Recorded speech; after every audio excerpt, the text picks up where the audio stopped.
If we discovered life, like robust evidence for life on another planet, it would have incredible scientific consequences.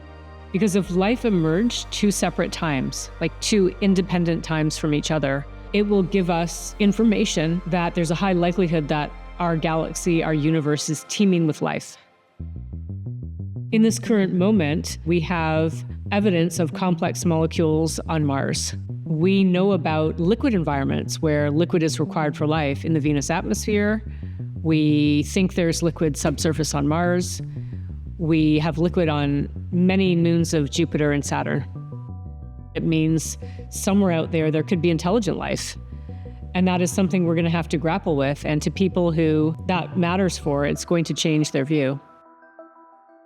I can tell you a story that a number of years ago, I went to Thunder Bay, Ontario to be a keynote speaker for the Royal Astronomical Society of Canada. And I was billeted by a spunky widow who is Catholic. And she wanted me to meet her Catholic friends. And she had been telling them in astronomy that there are a lot of planets out there. But the people didn't really want to believe it because it was like a harsh reality for their own system of thinking. So all she wanted me to do was to explain them that it's a legit field. We have evidence there are planets out there. We don't know about life or Earth-like planets yet. And this really had a big impact on her community. And we stayed up late talking, and we called it the awakening, that there are other planets out there. And it'll be even bigger awakening when we do find signs of life to regroup our own thinking. We like to draw a parallel with Copernicus, who proposed that our Earth is not the center of the universe, but in fact, our sun is the center, and the Earth and all of our planets go around our sun.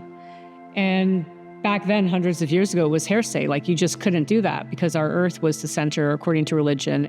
Do you think there was a definitive moment when everyone agreed, oh wow, this is amazing, hey, it's so exciting, our Earth goes around our sun, everything goes around our sun?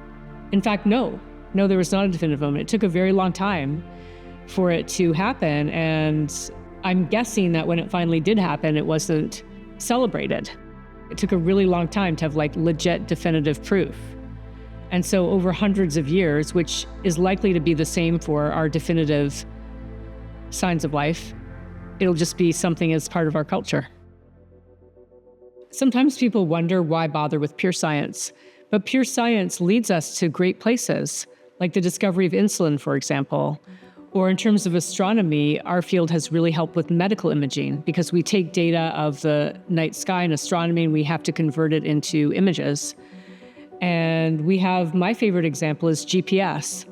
Like, who doesn't use GPS on a daily basis? But do you think someone planned, hey, let's have a way that we can all find out where we are and where everyone else is? No. It was just people fooling around with rocketry, wanting to see if they could launch rockets and try to get in Earth orbit. So the question is, will the search for life lead us to any practical discovery? It's all really to be determined. So oftentimes the giant leaps forward, they're few and far between for sure, but we can't get there purposely. We have to get there by this random walk through science, through discovery.